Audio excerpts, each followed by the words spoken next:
Hello friends, welcome to PHP Tamil tutorial part 1. நான் ஜீனு. இது பார்த்தோன்னா PHP அட்வான்ஸ்ட் டியூட்டோரியலோட ஃபர்ஸ்ட் பார்ட். இதுக்கு முன்னாலே பார்த்தோன்னா நான் வந்து PHP பிகினிங் டியூட்டோரியல்ஸ் போட்டிருப்பேன். அதாவது ஒரு 50 டியூட்டோரியல்ஸ் இருக்கும். அதில் வந்து எப்படி PHP ஒர்க் பண்ணுறது அப்படின்றதெல்லாம் நான் போட்டிருப்பேன். ஸோ இப்போ வந்து நான் இது வந்து அட்வான்ஸ்ட் டியூட்டோரியல்ன்றதுனால நம்ம ஒரு டைம் என்னென்னலாம் தேவைப்படுது அப்படின்றத வந்து நம்ம பார்த்துப்போம். ஸோ நம்மளோட எக்ஸாம்ப் வந்து ஓப்பன் பண்ணிட்டு நம்ம அப்பாச்சி MySQL வந்து ஸ்டார்ட் பண்ணி விட்டுருங்க. நான் பார்த்தோன்னா ஆல்ரெடி ஸ்டார்ட் பண்ணிட்டேன். அதே மாதிரி நம்ம ஒர்க் பண்ண போகிறது பார்த்தோன்னா நம்மளோட எக்ஸாம்குள்ளார. ஸோ இங்கே என்னோடய எக்ஸாம் பார்த்தோன்னா உள்ளார ஓப்பன் பண்ணதோடனே HTDocsக்குள்ளார போகணும். இதெல்லாம் ஆல்ரெடி உங்களுக்கே தெரியும். ஸோ இந்த இடத்துல பார்த்தோன்னா நான் டெமோ அப்படின்ற ஒரு ஃபோல்டர் க்ரியேட் பண்ணியிருக்கேன். ஸோ அந்த டெமோ அப்படின்ற ஃபோல்டருக்குள்ளார நான் ஒரு சின்ன வெப் பேஜ்க்கு வந்து எழுதி வச்சுருக்கேன் கோடிங்கு. ஸோ வந்து இதை தான் நம்ம இப்போ வந்து பார்க்க போகிறோம். நான் வந்து என்னோடய ப்ரௌசர் ஓப்பன் பண்ணிடுறேன். அதாவது ஃபயர்ஃபாக்ஸில் நான் வந்து இப்போதைக்கு ஒர்க் பண்ண போகிறேன். பார்த்தோன்னா ஆல்ரெடி நான் சொல்லியிருக்கேன், அதாவது லோக்கல் ஹோஸ்ட்டு /examp அப்படின்னு போட்டோன்னா நம்ம வந்து எக்ஸாம் பற்றி நம்ம இன்ஸ்டால் பண்ணியிருக்க எக்ஸாம் பற்றி சொல்லும். ஸோ இப்போ வந்து நான் என்னோடய ஃபைல், அதாவது இப்போ நான் உங்களுக்கு டிஸ்பிளே பண்ண ஃபைலுக்கு நான் போகிறேன்.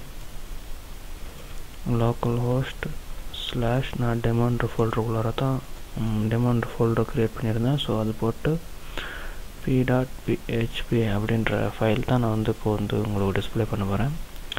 பார்த்தீங்கன்னா தெரியும், நான் வந்து கொடுத்ததோடனே பார்த்தோன்னா எனக்கு வந்து அந்த அதாவது நான் க்ரியேட் பண்ணியிருந்த என்னோடய வெப்சைட் வந்து வந்துடுச்சு. ஸோ நான் வந்து இது எதுக்காக பண்ணேன் அப்படின்னு பார்த்தோன்னா ஆல்ரெடி உங்களுக்கு தெரியும், அதாவது எப்படி நம்ம வந்து ஒர்க் பண்ண போகிறோம் PHP அப்படின்ட்டு நான் சொல்லியிருந்தேன். ஆனால் அது எந்த இடத்துல எந்த மாதிரி HTML கோடிங் யூஸ் பண்ணி பண்ணுறோம் அப்படின்றத நான் வந்து உங்களுக்கு சொல்லலை. ஸோ அதுக்காகத்தான் நான் வந்து இந்த மாதிரி ஒரு வெப் பேஜ் க்ரியேட் பண்ணி அதில் வந்து உங்களுக்கு டிஸ்பிளே பண்ணேன். இதுக்கான சோர்ஸ் கோடு பார்த்தோன்னா நான் வந்து ஆல்ரெடி எழுதியிருக்கேன். ஸோ இப்போ வந்து நான் இதை வந்து PHP இன்ஃபோன்றது இல்லாத நான் எடுத்துகிட்டு நான் வந்து உங்களுக்கு டிஸ்பிளே பண்ணுறேன். அதாவது இந்த மாதிரி தான் நான் வந்து க்ரியேட் பண்ணியிருந்தேன். ஸோ இந்த இடத்துல பார்த்திங்கன்னா PHP ரன்னிங் பிளேஸ்னு இருக்குது. இந்த இடத்துல தான் நம்ம வந்து PHPலாம் ரன் பண்ணுறதுக்காக நான் வந்து ஒதுக்கி வச்சுருக்க இடம். என்னோடய சோர்ஸ் கோடு போய்ட்டு பார்த்தோன்னா இந்த இடத்துல நான் வந்து அதுதான் Notepad++ல் நான் க்ரியேட் பண்ண பேஜுக்கான HTML இதெல்லாம் இங்கே வந்து நான் பண்ணியிருக்கேன். அதே டைமில் இதுக்கான ஸ்டைலெலாம் பார்த்தோன்னா நான் style.css அப்படின்ற நேமில் கொடுத்துருக்கேன். இந்த இடத்துல நான் PHP எனக்கு ஒதுக்கி இருக்க இடத்துல தான் நம்ம வந்து PHP ரன் பண்ணி காட்ட போகிறேன். ஸோ இப்போ பேசிக்காக PHP இன்ஃபோ அப்படின்றத பற்றி நான் சொல்கிறேன்.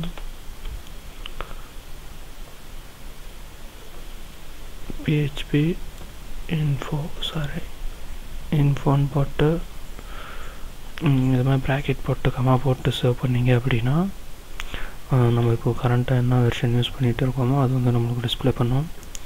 அது என்ன தெரியும், இப்போ பார்த்தோன்னா வந்து PHP ரன்னிங் பிளேஸ் பண்ணிவிட்டு இந்த இடத்துல வந்து டிஸ்பிளே ஆகிடுச்சு. ஸோ இதுக்கெல்லாம் நம்ம வந்து நம்மளுக்கு தேவையான டீட்டெயில்ஸ் எல்லாம் நம்ம வந்து பார்த்துப்போம். அப்படி இந்த மாதிரி நீங்கள் வந்து எழுதி தான் பார்க்கணும் அப்படின்னு இல்லை, நீங்கள் நார்மலாக லோக்கல் ஹோஸ்ட் அப்படின்ற போட்டிங்கன்னாவே தெரியும். லோக்கல் ஹோஸ்ட் /examp அப்படின்றதுலேயே கொடுத்தீங்க அப்படின்னா இதில் பார்த்தீங்கன்னா PHP இன்ஃபோ அப்படின்னு இருக்கும். நம்ம கரண்ட்டாக என்ன PHP வெர்ஷன் யூஸ் பண்ணிகிட்டு இருக்கோம், அது என்ன கரண்ட்டாக நம்ம என்னென்ன PHP வெர்ஷன் யூஸ் பண்ணிகிட்டு இருக்கோம், உங்களோட சிஸ்டம், அதேமாதிரி பில்ட் டேட்டு, PHP அந்த அதாவது வேரியபிள்ஸ் எல்லாம் பற்றி நம்மளுக்கு வந்து போட்டிருக்கோம். ஸோ இதெல்லாம் நீங்கள் வந்து PHP பற்றி மோர் இன்ஃபர்மேஷன் தெரிஞ்சுக்கிறதுக்காக ஸோ வர கிளாஸ்லேருந்து நம்ம வந்து PHP அட்வான்ஸ் டியூட்டோரியல்ஸ்குள்ளார நம்ம என்டர் ஆக போகிறோம். அதில் நம்ம MySQL பற்றியும் நம்ம பார்க்க போகிறோம். ஸோ தேங்க்யூ ஃபார் வாட்சிங்.